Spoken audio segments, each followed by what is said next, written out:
નમસ્કાર દર્શક મિત્રો, હું શીતલ મહેતા ન્યૂઝ ઓફ કચ્છમાં આપનું સ્વાગત છે। જોઈએ આજના સમાચાર।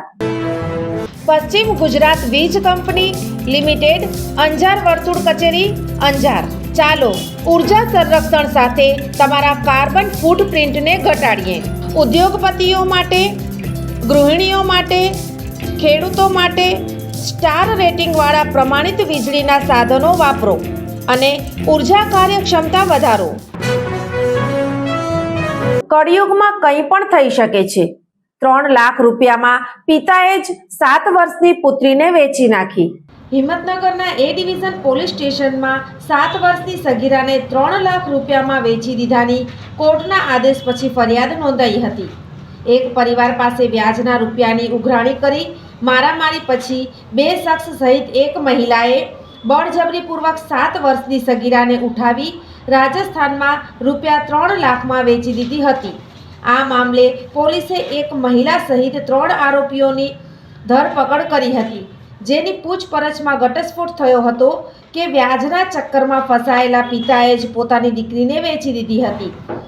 મળતી માહિતી અનુસાર બાળકીના પિતાને દેવું થઈ જતાં બાળકીને રાજસ્થાન વેચી નાખી હોવાનો ઘટસ્ફોટ થતાં પોલીસે બાળકીના પિતા સહિત 6 આરોપી સામે ફરિયાદ નોંધી છે।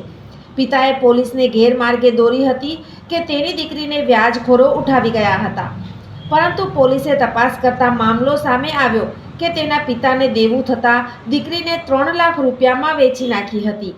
આ બાળકીને વેચવામાં પિતા સહિત કાકાનો પણ હાથ હતો। આ સમગ્ર ઘટનામાં બાળકીને રાજસ્થાનમાં અલવરમાં વેચવામાં આવી હતી। 18 વર્ષ બાદ ઉમેદ નટ સાથે પરણાવવાનો કરાર પણ બાળકીના પિતાએ કર્યો હતો, તો લગ્ન કરવાના ઈરાદે ઉમેદ નટે બાળકી ખરીદી હતી અને બાળકીને અલવરથી હિંમતનગર લાવવામાં આવી છે।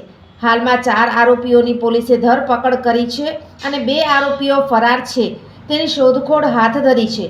ઉલ્લેખનીય છે કે અગાઉ પોલીસે અર્જુન નટ, શરીફાબેન નટ અને લખપતિ નટ સામે બાળ તસ્કરીના ગુના હેઠળ હિંમતનગર એ ડિવિઝન પોલીસમાં ફરિયાદ નોંધી છે। આ ત્રણેય આરોપીને કોર્ટમાં રજૂ કરાતા 27/12/2024 સુધીના રિમાન્ડ મંજૂર થયા છે।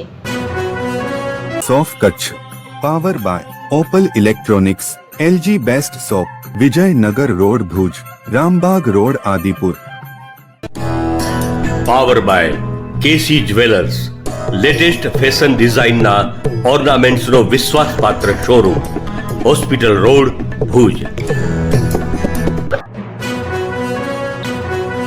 દર્શક મિત્રો, આજે તારીખ 24 ડિસેમ્બર 2024 આ હતા આજના સમાચાર। આવતીકાલે ફરી મળીશું, ત્યાં સુધી મને રજા આપશો। નમસ્કાર।